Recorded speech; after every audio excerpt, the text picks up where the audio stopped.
નમસ્કાર દોસ્તો, world inbox એકેડેમીની આ ડિજિટલ પ્લેટફોર્મ પર આપ તમામનું હાર્દિક સ્વાગત છે. વિદ્યાર્થી મિત્રો, આપણે પરીક્ષાને ધ્યાને રાખી અને બિયોન્ડ ટેક્સ્ટબુક નામની જે પહેલ શરૂ કરી છે, આ પહેલ અંતર્ગત એવા તમામ મુદ્દાઓ જે કરંટ અફેરમાં હોય અને કોઈને કોઈ સબ્જેક્ટના સિલેબસ સાથે લાગતા વળગતા હોય, એ સિલેબસના મુદ્દાઓ સાથે કઈ રીતના પ્રિલિમના પરીક્ષાના મુદ્દાઓ પૂછાય છે, એ પરીક્ષાના મુદ્દાઓનું આપણે અહીંયા અધ્યયન કરીએ છીએ. સીધા કોઈ ન્યૂઝમાંથી આપણે જે કોઈ સબ્જેક્ટ સાથે કનેક્ટ થતા હોય એવા તમામ મુદ્દા કરંટ અફેરના આપણે અહીંયા ચર્ચામાં લઈએ છીએ. એ જ પ્રકારનો એક મુદ્દો આજે જોઈએ જે આપણા સિલેબસ સાથે કઈ રીતે કનેક્ટ થાય છે. તો મુદ્દો આ છે, કરંટનો ચર્ચાનો વિષય આ છે કે what is operation Indravati launch to rescue Indian in Haiti. હવે આ મુદ્દો છે ખરેખર ઇન્ટરનેશનલ રિલેશનનો અને સાથે સાથે ભારતીયો કોઈ બીજા દેશમાં ફસાયેલા છે, એ ભારતીયોને બચાવવા માટે. કયા દેશનું છે? તો એ દેશનું નામ ખાસ યાદ રાખશું. એ દેશ છે હેતી. તો સૌથી પહેલો સવાલ તો તમને એ જ બને કે તાજેતરમાં જે લોન્ચ કરવામાં આવેલું ઇન્દ્રાવતી ઓપરેશન એ કયા દેશમાં ફસાયેલા ભારતીયોને બચાવવા માટે કે દેશમાં પરત લઈ આવવા માટેનું અભિયાન હતું કે મિશન હતું? તો આનો જવાબ રહેશે મિત્રો હેતી. સૌથી પહેલા તો આ ન્યૂઝ બને. બીજું આ તમે જુઓ છો ઓપરેશન ઇન્દ્રાવતી, આ મિનિસ્ટ્રી ઓફ એક્સટર્નલ અફેરે આપેલું એક ઓફિશિયલ નામ છે. આ નામ પણ આપણે ખાસ યાદ રાખશું કે ભાઈ ઇન્દ્રાવતી જે મિશન છે એ હેતીમાં ફસાયેલા ભારતીયોને બચાવવા માટેનું છે. બીજું કે હેતીમાં જે ભારતીયો છે એ કઈ રીતે ફસાયેલા છે અને ત્યાંની એવી શું પરિસ્થિતિ છે કે એમને બચાવવા માટે ભારતે એક અલગ અભિયાનની શરૂઆત કરવી પડી. તો હેતી દેશ છે મિત્રો, એ હેતીનું ફિઝિકલ લોકેશન ક્યાં આવેલું છે, જીઓગ્રાફિકલ લોકેશન જોવાનું છે. બીજું, હેતીમાં કઈ પરિસ્થિતિ છે એવી કે જેથી કરી અને ભારતીયોને ત્યાંથી બચાવવાની જરૂર પડી છે, એના વિશે થોડી ડિટેલ લઈએ. તો આ તમે જોશો વિદ્યાર્થી મિત્રો, આ છે ઓફિશિયલ સ્ટેટમેન્ટ કે ભાઈ હેતીમાં ખરેખર એક રાજ્ય આપાતકાલ જેવી પરિસ્થિતિનું નિર્માણ થયું છે.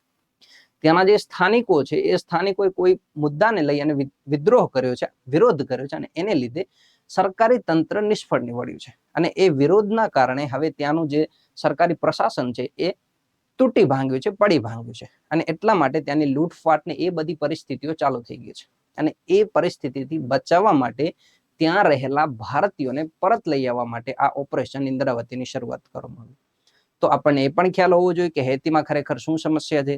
ઘણી વખત એવું પણ મળે છે કે કોઈ દેશમાં જે છે એ ચક્રવાત આવે, તુફાન આવે, કોઈ કુદરતી આપત્તિ આવે તો ત્યાં રહેલા ભારતીયોને પણ આપણે બચાવવા માટે ઘણી વખત અભિયાન શરૂ કરતા હોઈએ. આ ઉપરાંત ઘણી વખત કોઈ દેશમાં જે છે એ ભૂકંપ આવે તો એ દેશમાં થયેલા નુકસાનને આપણે ઓછું કરવા માટે ત્યાંના સ્થાનિકોને મદદ કરવા માટે પણ ઓપરેશન જે છે એ શરૂઆત કરતા હોઈએ.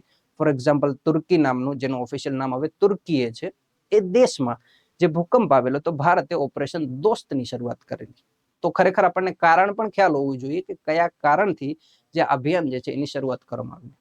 તો હેતીમાં આંતરિક વિદ્રોહને કારણે સરકારી તંત્ર નિષ્ફળ જવાથી ત્યાં રહેલા સ્થાનિકોને બચાવવા માટે અથવા તો જે ભારતીયો છે એને પરત લઈ આવવા માટે આ ઓપરેશનની શરૂઆત કરાઈ છે. આટલે ખ્યાલ આપણને હોવો જોઈએ.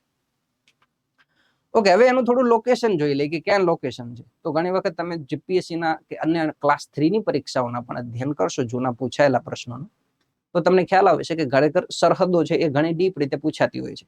ફોર એક્ઝામ્પલ, યુરોપમાં જે છે એ ફ્રાન્સ, જર્મની અને સ્વિટ્ઝરલેન્ડની વચ્ચે કયો દેશ આવેલો છે, આ પ્રકારના સવાલો પૂછાયેલા છે. લીબિયામાં હમણાં જૂન 2023માં એક તબાહી આવેલી, એક બંધ તૂટી પડેલો. તો ભૂમધ્ય સાગરમાંથી ઘણું બધું જે દરિયાઈ જળ છે એ લીબિયામાં આવેલું અને એને લીધે લીબિયા પણ ખૂબ ચર્ચામાં રહેલું. તો લીબિયાની સરહદો પણ પૂછાયેલી છે. તો આ પ્રકારે જે દેશો ખરેખર ચર્ચામાં રહેતા હોય છે એની આસપાસના જે પણ લોકેશન છે, જે મહાસાગરો છે, એ તમામ મુખ્ય પરીક્ષામાં આપણને કે પ્રિલિમ પરીક્ષામાં જે છે એ ઉપયોગી બનતા હોય છે કરંટ અફેરના ભાગરૂપે. તો અહીંયા જોઈએ તો હેતી ખરેખર ક્યાં આવેલું છે. પહેલા તો આ સેક્શન તમે જોશો વર્લ્ડ મેપમાં, તો વર્લ્ડ મેપમાં કેરેબિયન સી છે. કેરેબિયન સીમાં તમારે જોવાનું છે કે હેતી ક્યાં છે, એની આસપાસના કયા રાષ્ટ્રો છે, કયો મહાસાગર છે. તો આ સૌથી પહેલા એટલાન્ટિક સી નો જે મધ્ય અમેરિકાનો પટ્ટો છે ત્યાં કેરેબિયન સાગર આવેલું છે. એ કેરેબિયન સાગરની જે છે એ આ લોકેશન આવેલું છે. એની ઉત્તર પશ્ચિમમાં જોશો તો ગલ્ફ ઓફ મેક્સિકો છે. આ ઉપરાંત એની આસપાસના દેશો જોઈ લઈએ તો આસપાસ કયા કયા દેશો આવેલા છે. તો આ જે વિસ્તાર તમે જુઓ છો, આઈ હોપ કે તમને આ દેખાતું હશે, અને ના દેખાતું હોય તો એક વખત વર્લ્ડ મેપ જોઈ લેજો. તો આ જે વિસ્તાર છે, આ જે રાષ્ટ્ર છે, એક ટાપુ રાષ્ટ્ર છે હેતી. એ હેતીની આસપાસ કયો વિસ્તાર છે? તો ડોમિનિકન રિપબ્લિક, આ એક રાષ્ટ્ર છે, એનો પડોશી દેશ છે. આ ઉપરાંત ટર્ક્સ એન્ડ કોકોસ આઇસલેન્ડ છે ઉપર આવેલા છે. ઉત્તર પશ્ચિમે જશો તો ક્યુબા જેવા રાષ્ટ્રો આવેલા છે. જમૈકા જેવા, પ્યુર્ટો રિકો જેવા જે દરિયામાં આવેલા દ્વીપીય રાષ્ટ્રો છે એ એની આસપાસ આવેલા છે. તો આટલા મુદ્દા આપણે ખાસ જોઈ લેવા કે એની આસપાસ કયો વિસ્તાર છે અને કયા મહાસાગરમાં એનું લોકેશન છે. આટલું વિસ્તાર આપણને ખ્યાલ હોવો જોઈએ. કેરેબિયન ટાપુઓમાંનો એક રાષ્ટ્ર છે. હવે તમને જે ગઈકાલે સવાલ પૂછ્યો તો એ સવાલનો જવાબ જોઈ લઈએ કે એ સવાલનો જવાબ શું છે. તો સવાલ કઈક એ પ્રમાણે હતો કે સુવર્ણ ત્રિકોણ એ એશિયાના 2 મુખ્ય અફીણ ઉત્પાદક વિસ્તારોમાંથી એક છે. તો નીચેનામાંથી કયા દેશો સુવર્ણ ત્રિકોણ બનાવે છે? સૌપ્રથમ સુવર્ણ ત્રિકોણ શું છે અને એમાં કયા કયા દેશો છે? તો સૌથી પહેલી વાત તો એ કે એનું નામ સુવર્ણ ત્રિકોણ છે. એનો મતલબ એ નથી કે એમાં 3 દેશો આવેલા છે, પણ કેટલાક દેશો સાથે મળી અને જે ઝોન બનાવે છે, જે વિસ્તાર બનાવે છે, એ ટ્રાયેંગલ શેપની નજીકનો છે, એટલે આપણને એને ગોલ્ડન ટ્રાયેંગલ કીધું. બીજું, ગોલ્ડન ટ્રાયેંગલ શેના માટે ફેમસ છે? તો અફીણ ઉત્પાદક રાષ્ટ્રો છે. આમાં જે ઉત્પાદન થાય છે એ અફીણનું મેજર ઉત્પાદન થાય છે અને એને લઈને એ ચર્ચામાં રહેતું હોય છે. તો સૌથી પહેલા હમણાં તમને ઓપ્શન આપેલા છે. ભારત તો એમાં છે નહીં, ચીન નથી, એટલે તમને ઓપ્શન ખબર પડી જાય કે ભાઈ મ્યાનમાર, લાઓસ અને થાઈલેન્ડ, આ 3 રાષ્ટ્રો છે. બીજો પણ એક શેપ છે જેને લઈને આ ચર્ચામાં રહેતું હોય છે. તો એ ક્યાં આવેલા છે રાષ્ટ્રો? તો અહીંયા જોઈએ તો આ શેપ તમે જુઓ છો, આ ગોલ્ડન ટ્રાયેંગલ છે. આ જે શેપ છે કેટલાક રાષ્ટ્રો મળીને જે બનાવે છે એ શેપ છે ટ્રાયેંગલ, એટલે આપણે એને ગોલ્ડન ટ્રાયેંગલ કીધું. એમાં કયા કયા દેશો છે? બર્મા એટલે કે મ્યાનમાર, થાઈલેન્ડ, લાઓસ અને વિયેતનામ. વિયેતનામનો સમાવેશ પણ એમાં થાય છે. બીજો એક તમે અહીંયા વિસ્તાર જોશો, દેશોનો સમૂહ જોશો, તો એ છે ગોલ્ડન ક્રિસન્ટ. આ જે અર્ધચંદ્રાકાર પ્રકારનો જે શેપ દેખાય છે એને આપણે કહીશું ગોલ્ડન ક્રિસન્ટ. એ પણ અફીણ ઉત્પાદક રાષ્ટ્રોના મુખ્ય જે રાષ્ટ્રો છે એમાંનું જ એક છે. આ વિસ્તાર જે છે એ 2 મેજર વિસ્તારો છે જે એશિયામાં અફીણ ઉત્પાદકમાં કેન્દ્ર ધરાવે છે. સૌથી મહત્વના રાષ્ટ્રો એવા છે કે જે અફીણ ઉત્પાદન કરે છે. બીજું, અફીણ ઉત્પાદન વધારે પ્રમાણમાં થતું હોવાથી જે ગેરકાનૂની ગતિવિધિઓ છે, માનવ તસ્કરી છે, અફીણની તસ્કરી છે, આ પ્રકારની જે ગેરકાનૂની ગતિવિધિઓ છે, આ ગેરકાનૂની ગતિવિધિઓ માટે આ બંને વિસ્તારો ખાસ ફેમસ છે. બીજું, આ દુર્ભાગ્યપૂર્ણ આ બંને વિસ્તારો સાથે ભારત જે છે એ સરહદ ધરાવે છે. અહીંયા તમે જોશો તો ઈરાન, અફઘાનિસ્તાન ને પાકિસ્તાન, તો એમાંથી અફઘાનિસ્તાન અને પાકિસ્તાન સાથે ભારતની સરહદ છે.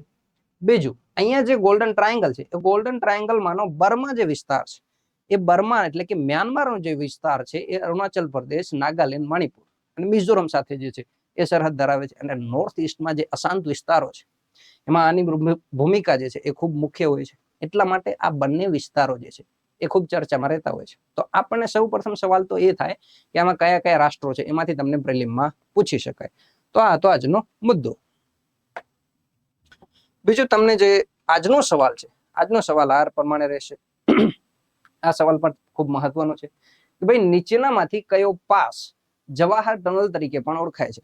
પાસ એટલે કે જે અલગ અલગ જે મોટા મોટા પર્વતો હોય, પર્વતોની વચ્ચે ખીણ હોય, તો એમાંથી કોઈ સાંકડા પટ્ટા કે સાંકડા રસ્તા પાસ થતા હોય, એ પ્રકારને આપણે પાસ કહીએ છીએ કે જેમાંથી પરિવહન સરળતાથી થઈ શકતું હોય. તો આ પાસના અલગ અલગ તમને નામ લખેલા છે કે ખારદુંગલા, બનિહાલ, પેન્સી કે બારાલાચના. તો આ 4 જે પાસ છે એ 4 પાસમાંથી કયો પાસ જવાહર ટનલ તરીકે પણ ઓળખાય છે? તો આ પ્રશ્નનો જવાબ પણ તમારે કમેન્ટ બોક્સમાં લખવાનો છે, અને જો ના આવડતું હોય તો આપણે ગૂગલમાં એક વખત ચેક કરશું. બીજું કે વિદ્યાર્થી મિત્રો, આ વિડીયોને આપણે વધુ ને વધુ લોકો સુધી પહોંચાડવાનું છે કે જેથી કરી અને એમને પણ આ જે વિડીયોની ઇન્ફોર્મેશન છે કે પ્રિલિમ પરીક્ષામાં કરંટ અફેરના જે મુદ્દા છે ત્યાં સુધી પહોંચે અને એ લોકોને પણ ખ્યાલ આવે. તો આ જ પ્રકારના કોઈ નવા રોચક મુદ્દા સાથે આપણે આવતીકાલે મળશું. જય હિન્દ, જય ભારત.